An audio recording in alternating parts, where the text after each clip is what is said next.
They marched, chanted and demonstrated in their thousands, demanding the resignation of Haiti's president, Jovenel Moïse.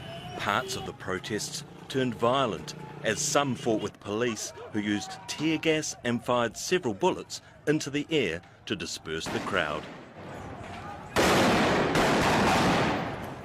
Across the capital Port-au-Prince, protesters set fire to vehicles and a gas station. The backdrop to the unrest is a stagnating economy, failing currency and soaring inflation, issues that President Moïse had promised to fight when he was inaugurated in February 2017.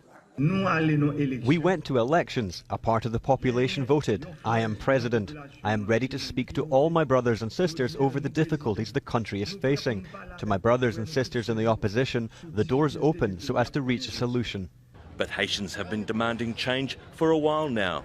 Protests over corruption began last year after reports of money disappearing from a Venezuelan aid program.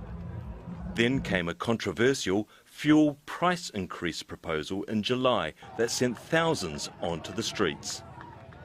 The government suspended the decision and Prime Minister Jacques Guy Lafontaine resigned after 4 people were killed during protests against the price hike. The massive population dying, hunger and misery like this, it's impossible. That's one of the main reasons that we decide to stand up with the people, with the low-class people, with the folks. The latest protests follow another report on corruption by the Superior Court of Auditors. This has further angered the opposition. We will not stop. We will continue on the 8th and 9th of February to finish with President Moïse.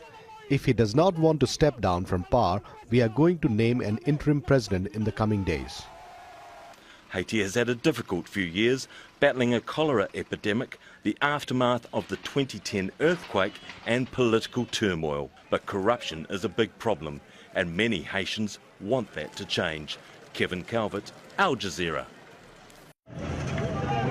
Thousands of people have taken to the streets of the Haitian capital in the 3rd straight day of protests against the government of President Jovenel Moïse. They're demanding that the president step down, accusing him of failing to tackle corruption, falling currency and soaring inflation.